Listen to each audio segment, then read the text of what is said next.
राजधानी राजधानी राज अस्सलाम नाज़रीन, मेरा नाम है शेख जावेद और आप देख रहे हैं इसके न्यूज़ में आपका फिर से स्वागत है।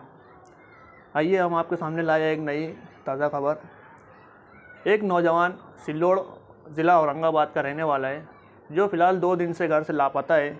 उसका नाम है सैयद अवैस सैयद बिलाल। उम्र 30 साल है। एक हाथ और एक पैर से माजूर है, दिमागी तौर से भी कमज़ोर है। उसे शहर में घूमने की आदत है और 2 दिन से घर से लापता है। उसके घर वाले बहुत परेशान हैं। पुलिस कंप्लेन भी करे, पुलिस वाले अभी फ़िलहाल ढूंढने में मसरूफ़ है। हमारा वीडियो बनाने का मतलब ये है कि आप कहीं को भी वो लड़का जहाँ भी नज़र आए तो कॉन्टेक्ट नंबर उसका ना नीचे दिया है, आप वो उस पर कॉन्टेक्ट कर सकते हैं। और ये वीडियो को ज़्यादा से ज़्यादा शेयर करिए, लाइक करिए, सब्सक्राइब करिए और देखते रहिए हमारा SK न्यूज़ मालेगांव। ये लड़के का फ़ोटो ऊपर हम बता रहे हैं आपको, ये लड़का है और उसी में नंबर भी दिया है।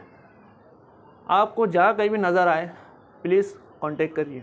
शुक्रिया, अस्सलाम वालेकुम। मालेगांव मुस्तफ़ा बंगार बाज़ार डायमंड कारपेट होलसेल रेट में यहाँ पर कारपेट दिया जाता है। हमारा पता याद रखें, मालेगांव मुस्तफ़ा बंगार बाज़ार डायमंड कारपेट।